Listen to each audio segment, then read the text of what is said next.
Queridos amigos, então estamos mais uma vez vinculados ao Grupo Instrumentos de Esperança, no nosso dever, como sugere o nosso tema deste momento, o grupo se colocar na disponibilidade de falar do capítulo 17, sede perfeitos como o vosso Pai o é.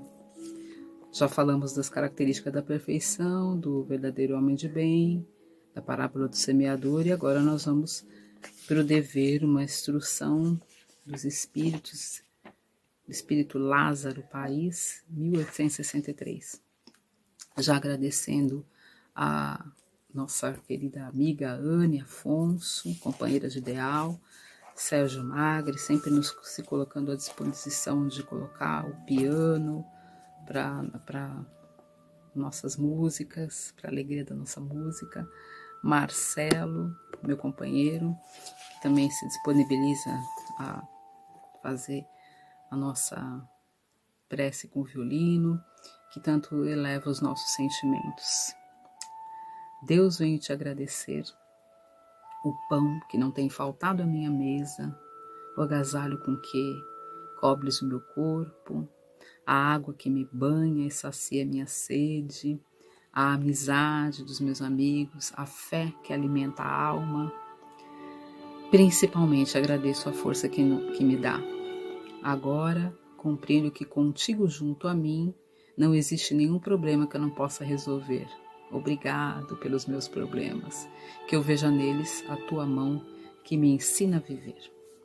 Com essa mensagem desse livrinho Minutos de Sabedoria, nós damos iniciativa para o nosso Evangelho, que vem falar da questão do nosso dever. Então, o dever da criatura humana, o primeiro dever da criatura humana, se está nessa conexão de buscar a Deus, de se elevar, é fazer a oração. É se colocar nessa sintonia do equilíbrio, da esperança e principalmente não só fazer a prece para pedir e também para agradecer. É disso que vem falar as instruções dos espíritos. É obrigação moral de toda criatura para consigo e para com o seu semelhante, mediante a lei natural da vida. Dever nosso e de se colocar nessa condição de elevação sem ser superior a ninguém, sem superioridade, porque isso impera de chamar o orgulho, mas fazer o bem pelo bem, se colocando no compromisso que é tão difícil de cumprir. Por vezes nós estamos com a nossa cabeça cheia de problemas, cheia de dificuldades, e esquecemos de nos colocar na disponibilidade de encontrar com Deus, que esse é o nosso primeiro dever, silenciar os nossos pensamentos e agradecer. Isso, como fala aqui o texto de Lázaro, entrega ao nosso livre-arbítrio, né? A nossa consciência, o aguilhão da consciência, como diz aqui, ela nos corrige, mas por vezes nós não estamos sujeitos a essa advertência, porque o nosso coração às vezes palpita para outros focos, como eu mesmo disse. Nós não sabemos onde começa, onde termina, e aí a vida vem com os tropeços, vem com as dificuldades, até a hora que nos faz parar para pensar, para refletir e buscar o Evangelho. Buscar o Evangelho que vem nos aclarar o porquê sofremos, porquê das nossas dificuldades, porque nós desconectamos. Jesus, nosso irmão maior, ele veio, nos deu os exemplos e nos convida, né, a refletir, a caminhar pela sua trilha, nos inspira o tempo todo, dizendo: vinde a mim, vocês que sofrem, estão sobrecarregados, e eu vos aliviarei. E por vezes nós vemos por nosso caminho, nessa encarnação, abençoada encarnação, e esquecemos do nosso dever moral. E ele fala aqui: Deus criou todos os homens iguais para a dor. Pequenos ou grandes, ignorantes ou instruídos, todos sofrem pelas mesmas causas. a fim de que cada um julgue em sã consciência o que pode fazer. Ou seja, quando eu tenho a consciência que o mal está ao meu derredor, que o mal habita em mim, as minhas tendências, eu deixo do meu personalismo e vou buscar então, no meu estado de consciência, o que eu estou fazendo de errado. E deveras, nós somos muito orgulhosos, nós deixamos a vida me levar. E esquecemos de nos conectar com a prece, com a oração. E o resumo que ele diz aqui, um resumo prático de consciência e nos dobrar. Porque ele diz aqui, o homem que cumpre o seu dever ama a Deus e ama todas as criaturas que estão ao seu derredor e ama a si mesmo. Então, Jesus nos fala logo no começo do Evangelho, né? Capítulo 1 do Evangelho segundo o Espiritismo, se vós me amais, guardai os meus mandamentos, e eu pedirei ao meu Pai para que envie o Cristo Consolador. Aliás, capítulo do Cristo Consolador.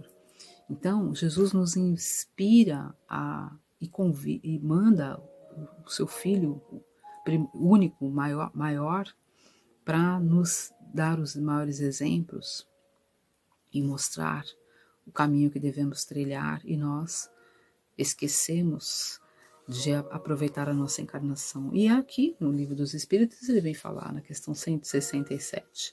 Qual que é o objetivo da encarnação? Expiação, aprimoramento progressivo da humanidade. Porque senão onde estaria a justiça?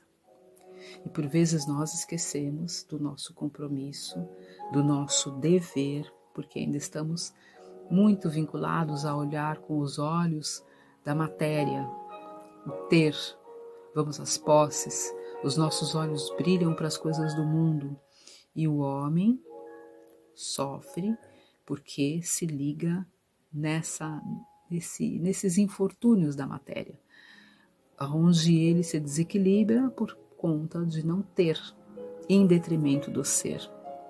Então, o homem, como diz aqui a mensagem de Lázaro, ainda é imperfeito, mas ele deve refletir em Jesus e nas virtudes do Eterno, como ele diz muito bem aqui, que não aceita os esboços imperfeitos, porque a verdadeira pureza está nas obras que nós praticamos quando nos conduzimos no caminho do bem, quando nós construímos de nós esse exercício de trabalhar o bem, que são trabalhar as nossas virtudes, potencializar as nossas virtudes, né? Como fala aqui esse evangelho, os bons espíritas, reconhece-se o verdadeiro espírita pela sua transformação moral. E ele vai cultivando, então, a virtude, a alegria, o perdão, vai trabalhando em fraternidade, vai aprendendo o seu dever de orar, do compromisso de ser honesto, de ser correto, de ser um esboço que é o reflexo de Deus em nós, o reflexo de Jesus em nós. Pedimos humildemente para que Jesus nos conduza. Nós fazemos a nossa oração sempre musical. Hoje fizemos uma abertura diferenciada em agradecimento às bênçãos da vida, agradecendo até o sofrimento, buscando assim, através do sofrimento, das dores que nós passamos, lembrando a palavra de Chico, que tudo passa, tudo passa. Então Deus está dentro de nós, busquemos socorro na oração, no Evangelho do Cristo, porque isso é simplesmente o nosso dever. Que o Pai nos abençoe, nos corrija, nos conduza. Lembrando aquela música do Pai Nosso, do Paul Simon, que nós entoamos, né? Pai Nosso, Tu que estás, nos que amam de verdade, faz que esse reino de amor, de compromisso, de dever, chegue em nossos corações e o amor que Teu Filho nos deixou esteja sempre em nós. É grande a tarefa. A semeadura é livre, a colheita é obrigatória. E nós não podemos desperdiçar não desperdicemos a nossa encarnação. Que Jesus então nos abençoe, nos guarde, que assim seja e até a próxima. Graças a Deus.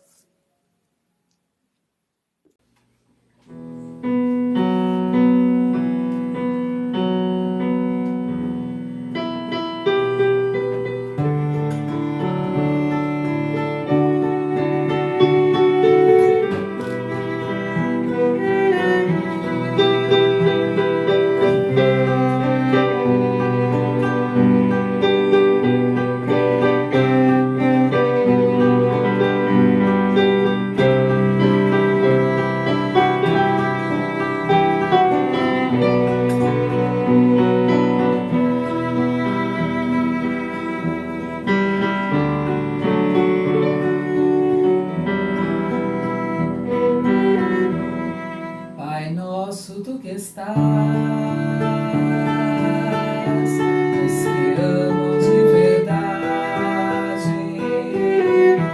faz que o reino que por ti se deu chegue logo em nossos corações, e o amor que teu Filho nos deixou,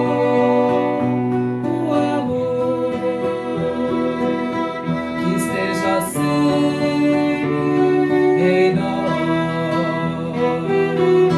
e no pão da caridade, Cristo dai-nos a paz e perdoa nossos males, se perdoarmos uns aos outros, não permitas que caiamos em tentação, ó Senhor, e para sempre, amém. E no pão da caridade,